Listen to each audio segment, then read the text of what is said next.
ஓம் தத்புருஷாய வித்மஹே மகாதேவாய தீமஹி தன்னோ ருத்ர பிரசோதயாத். குரு பகவானின் அதிசார பெயர்ச்சி. குரு பகவான் 12 ராசிகளுக்கும் அற்புதமான பலன்களை தன் ஸ்தான பலத்தாலும் அருட்பார்வையாலும் அள்ளி வழங்குபவர். அதனால்தான் குரு பார்க்க கோடி நன்மை என்பார்கள். குருவின் திருவருள் சகல மங்களங்களையும் சுபிட்சத்தையும் அளிக்கும். குரு பிரம்மா, குரு விஷ்ணு, குரு தேவோ மகேஸ்வரக, குரு சாஸ்தாத் பரபிரம்மா, தஸ்மை ஸ்ரீ குருவே நம என்கிற மந்திரத்தை சொல்லி குருவை வணங்க நன்மைகள் தேடி வரும். ஒரு ஜாதகத்தில் ஏராளமான தோஷங்கள் கெடுக்கும் நிலையில் இருந்தாலும் கூட அப்படி தோஷம் ஏற்படுத்தக்கூடிய கிரகத்துக்கு குருவின் பார்வையோ தொடர்போ இருந்தால் அது கெடுதல்களை செய்யாது என்பது சிறப்பு. அப்படிப்பட்ட குரு பகவான் ஆண்டுக்கு ஒரு முறை ஒரு ராசியில் இருந்து அடுத்த ராசிக்கு பெயர்வார். சில நேரங்களில் அதிசாரமாகவும் வக்கரமாகவும் முன்னும் பின்னும் உள்ள ராசிகளுக்கு குரு பகவான் சஞ்சாரம் செய்வதும் உண்டு. அந்த வகையில் தற்போது தன் பகை வீடான மிதுன ராசியில் சஞ்சாரம் செய்யும் குரு பகவான் அதிசாரமாக கடக ராசியில் பிரவேசித்து உச்சமடைய போகிறார். வரும் அக்டோபர் மாதம் 18ஆம் தேதி கடகத்தில் பிரவேசிக்கும் குரு பகவான் டிசம்பர் 5ஆம் தேதி வரை அங்கேயே தங்கியிருந்து பலன் தரப்போகிறார். அதன் பின் வக்கரமடைந்து மிதுன ராசிக்கு திரும்புவார். இதில் குரு பகவானின் அதிசார காலம் மட்டும் என எடுத்துக்கொண்டால் 48 நாட்களுக்கு குரு கடகத்தில் பூர்ணமாக சஞ்சரித்து அற்புதமான பலன்களை தரப்போகிறார். அடுத்த ஆண்டு நிகழும் குரு பெயர்ச்சிக்கு பின்னர் ஓராண்டு உங்கள் வாழ்க்கை எப்படி இருக்கும் என்பதற்கான முன்னோட்டமாக இந்த 48 நாட்களும் அமையும் என்றால் அது மிக இல்லை. அந்த வகையில் இதில் அற்புதமான பலனை பெறப்போகும் ராசிக்காரர்கள் என்றால் முதலில் மிதுன ராசியை சொல்லலாம். ஜென்ம குருவாக இருந்தவர் தனஸ்தானத்துக்கு நகர்வது நல்ல மாற்றமாகும்.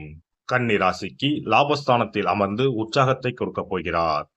விருச்சிக ராசிக்கு 9இல் அமர்ந்து ஆசுவாசப்படுத்தப் போகிறார்.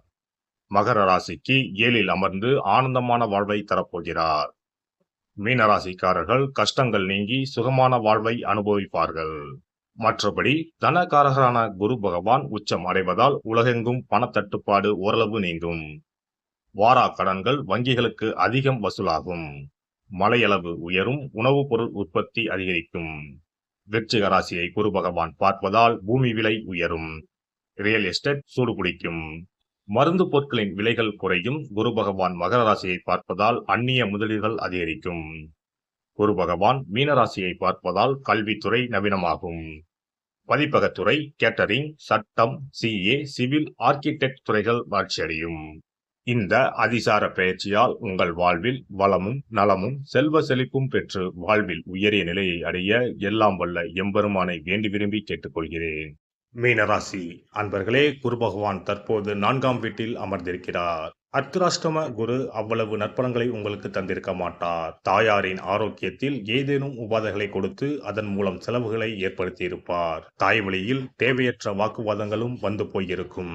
அக்டோபர் 18 முதல் குரு பகவான் அதிசாரத்தில் 5ஆம் வீட்டில் வந்து தங்குகிறார். இது மீனராசிக்காரர்களுக்கு அற்புதமான காலம். கஷ்டப்பட்ட உங்களுக்கு காலம் தரும் ஒரு பரிசாகவே நீங்கள் இதை கருதலாம். 5ஆம் வீட்டில் அமரும் குரு பகவான் உங்கள் நம்பிக்கையை அதிகப்படுத்தப் போகிறார். முயற்சிகள் வெற்றியாகும். பூர்வீக சொத்தில் இருந்த வில்லங்கம் விலகும். விட்டுப்போன குலதெய்வ வழிபாட்டை மேற்கொள்வீர்கள். குலதெய்வத்தின் அருள் பரிபூர்ணமாக கிடைக்கும். நீண்ட காலமாக குழந்தை பாக்கியம் எதிர்பார்த்து காத்திருந்தவர்களுக்கு நல்ல தகவல் கிடைக்கும். பிள்ளைகளால் மகிழ்ச்சியும் பெருமையும் உண்டாகும். அவர்கள் வழியில் பண வரவுக்கு வாய்ப்புண்டு. ராசிநாதன் குரு ராசியை பார்ப்பதால் சோர்ந்திருந்த உங்கள் முகம் தெளிவடையும். இளமையும் பொலிவும் கூடும். தன்னம்பிக்கை அதிகரிக்கும். செயல்களில் வேகம் பிறக்கும். எடுத்த காரியத்தை முடித்து காட்டுவீர்கள். இதுவரை இருந்த தயக்கமும் கவலையும் விலகும். மாணவர்களுக்கு படிப்பில் ஆர்வம் பிறக்கும். ராசிக்கு 11ஆம் வீட்டை குரு பகவான் பார்ப்பதால் பணவரவில் இருந்த தடைகள் நீங்கும். எதிர்பார்த்த தொகை கைக்கு வந்து சேரும். பழைய கடன்களை அடைக்க புதுவழி பிறக்கும். உங்களில் சிலர் புதிய சேமிப்பு திட்டங்களில் சேர்வீர்கள். பல வகையிலும் வெற்றிகள் குவியும். மூத்த சகோதரர்களால் நன்மையும் லாபமும் கிடைக்கும். வியாபாரம் அற்புதமாக இருக்கும். உங்களின் சாமர்த்தியமான செயல்பாடுகளால் லாபம் அதிகரிக்கும். புதிய வாடிக்கையாளர்கள் தேடி வருவார்கள். பங்குதாரர்களின் ஒத்துழைப்பும் உண்டு. வேலையில் இதுவரையிலும் இருந்த தடைகள் விலகி நல்ல முன்னேற்றம் உண்டாகும். பங்குச்சந்தை முதலீடுகள் நல்ல லாபத்தை தரும். ராசிக்கு 9ஆம் வீட்டை குரு பகவான் பார்ப்பதால் ஆடை ஆபரண சேர்க்கை உண்டாகும். தந்தை வழியில் நற்பலன்கள் உண்டாகும். எதிர்பாராத தொகை கைக்கு வரும். தந்தையின் ஆரோக்கியம் மேன்மை அடையும். பூர்வீக சொத்து பிரச்சனைகளிலும் நல்ல தீர்வு உண்டாகும். ஏழரை சனியால் பலவிதமான இன்னல்களை அனுபவித்து வரும் மீனராசிக்காரர்கள் இந்த காலகட்டத்தில் தெளிவடைந்து தங்கள் வாழ்வை சரி செய்து கொள்ள இயலும். குறிப்பாக உத்திரட்டாதி, ரேவதி நட்சத்திரக்காரர்கள் இந்த காலகட்டத்தில் அபரிமிதமான நற்பலன்களை அனுபவிப்பார்கள். குலதெய்வத்தை தினந்தோறும் நினைத்து வழிபடுங்கள். சனிக்கிழமைகளில் மகாவிஷ்ணுவை வழிபட்டு வாருங்கள். மாதத்தில் ஒரு நாளினும் சஷ்டி விரதம் இருந்து அருகில் உள்ள முருகன் கோவிலுக்கு சென்று மனமுருக வழிபட்டு வாருங்கள். குருவாய் வந்து உங்களுக்கு அருள்வார் குமரன். சிறப்பு தொகுப்பு: தோஷங்களை நீக்கும் கற்பூர பரிகாரம். வாஸ்து சாஸ்திரங்களின்படி வாழ்க்கையில் மகிழ்ச்சியையும் செழிப்பையும் கொண்டு வர பல வழிகள் உள்ளன. வருமானம் பெருக, வீட்டில் உள்ள கண் திருஷ்டி நீங்க, வேலை கிடைக்க, பல சுப பலன்கள் கிடைக்க சிறு விஷயம் செய்தால் எல்லாம் நல்லபடியாக நடக்கும். வாஸ்துப்படி கற்பூரம் மற்றும் கிராம்பு எரிப்பது பல பிரச்சனைகளை சமாளிக்கும். இரவில் கிராம்பு வைத்து கற்பூரம் கொளுத்துங்கள். ஆசைகளை நிறைவேற்றும் சக்தி கற்பூரத்திற்கு உண்டு. உங்கள் விருப்பம் நன்றாக இருந்தால் அது நிச்சயம் நிறைவேறும். பண பிரச்சனைகளில் இருந்து விடுபட சனிக்கிழமை இரவு படுக்கைக்கு செல்வதற்கு முன் கிராம்பு மற்றும் கற்பூரத்தை வெள்ளி கிண்ணத்தில் எரிக்கவும். இப்படி செய்தால் பண பற்றாக்குறையை போக்கலாம். வீட்டில் உள்ள எதிர்மறை சக்தியை விரட்ட கற்பூரம், கிராம்பு மற்றும் ஏலக்காய் நன்றாக வேலை செய்யும். இவை தீய சக்திகளை வீட்டில் இருந்து விலக்கி வைக்கும். கற்பூரம், 5 ஏலக்காய், 5 கிராம்பு ஆகியவற்றை ஒரு பாத்திரத்தில் எடுத்து எரிக்கவும். முதலில் பூஜை அறையில் வைத்து எரித்துவிட்டு அந்த புகையை வீட்டின் மூலை முடுக்கெல்லாம் பரவவிட வேண்டும். இவ்வாறு செய்வதன் மூலம் வீட்டில் அமைதி உண்டாகும். கண் திருஷ்டி நீங்கும். எதிர்மறை ஆற்றல்கள் அகற்றப்படும். வீட்டில் இருப்பவர் மீது தீய பார்வை இருந்தால் அது நீங்கும். இவற்றை எரிப்பதன் மூலம் வீட்டில் உள்ள எந்த நோய்வாய்ப்பட்ட நபரின் உடலில் இருந்தும் அந்த பிரச்சனைகள் நீங்கும். ஆரோக்கியம் மேம்படும். சனிக்கிழமை அன்று மாலை வீட்டில் கிராம்பு மற்றும் கற்பூரத்தை எரிப்பது குடும்ப உறுப்பினர்களுக்கு மகிழ்ச்சியையும் அன்பையும் தரும். எல்லோரும் மகிழ்ச்சியாக இருப்பார்கள். எதிரிகளிடமிருந்து விடுபடுவார்கள். மேலும் கிராம்பு மற்றும் கற்பூரத்தை எரித்து வர வீட்டில் உள்ள பிணக்குகள் நீங்கும். சில சமயங்களில் நீங்கள் எவ்வளவு முயற்சி செய்தாலும் உங்கள் தொழிலில் வெற்றி பெற முடியாது. இது போன்ற சமயங்களில் கற்பூரத்துடன் இந்த தீர்வை முயற்சிக்கவும். இந்த அணுகுமுறை நீங்கள் விரும்பிய வெற்றியை தரும். வேலை நேர்காணலுக்கு செல்லும் போது கற்பூரம் மற்றும் கிராம்பு எரிப்பது நல்லது. மேலும் 2 கிராம்புகளை வாயில் போட்டுவிட்டு வெளியே செல்லவும்.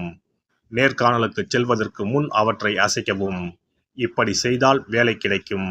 தொழிலில் முன்னேற்றம் ஏற்படும். கடுகு எண்ணெயில் 2 கிராம்புகளை போட்டு காலையில் கடவுளுக்கு அருகில் தீபம் ஏற்றவும். அதன் பிறகு நேர்காணலில் கலந்து கொள்ளுங்கள். இவ்வாறு செய்வதன் மூலம் தொழிலில் உள்ள தடைகள் அனைத்தும் நீங்கும். நல்ல வேலை கிடைக்கும். திருமண உறவில் சிக்கல் இருந்தால் வெள்ளி அல்லது வேறு ஏதேனும் பாத்திரத்தில் கற்பூரத்தை எரிக்கவும். அறையின் மூலையில் 2 கற்பூரங்களை வைக்க வேண்டும். இவ்வாறு செய்வதன் மூலம் தம்பதிகளிடையே ஒற்றுமை அதிகரிக்கும். மேலும் இரவில் கற்பூரம் மற்றும் கிராம்புகளை எரிப்பதால் வாழ்வில் உள்ள தடைகள் நீங்கும். 6 கற்பூரம் மற்றும் 36 கிராம்புகளை எடுத்து வீட்டில் தூவி வர உங்கள் திருமண வாழ்க்கையில் உள்ள தடைகள் நீங்கும். எந்த ஒரு பரிகாரமாக இருந்தாலும் அதை முழு மனதோடு தெய்வ நம்பிக்கையோடு தொடர்ந்து செய்து வந்தால் மட்டுமே பலன் கிடைக்கும். எனவே நம்பிக்கையோடு செய்து பலனை பெறுங்கள். நல்லதே நடக்கும். எல்லாம் வல்ல இறையருளால் நீங்களும் உங்கள் அன்பு குடும்பமும் உடல் நலம், நீளாயுள், நிறை செல்வம், உயர் புகழ், மெய்ஞானம் ஓங்கி வாழ்க வளமுடன். இந்த வீடியோ பதிவு உங்களுக்கு பிடித்திருந்தால் லைக் பண்ணுங்க, கமெண்ட் பண்ணுங்க, ஷேர் பண்ணுங்க. மறக்காம சப்ஸ்கிரைப் பண்ணுங்க. பக்கத்துல இருக்கிற பெல் பட்டனை கிளிக் பண்ணுங்க. நன்றி, வணக்கம். ஓம் நமச்சிவாய. சிவாய நம.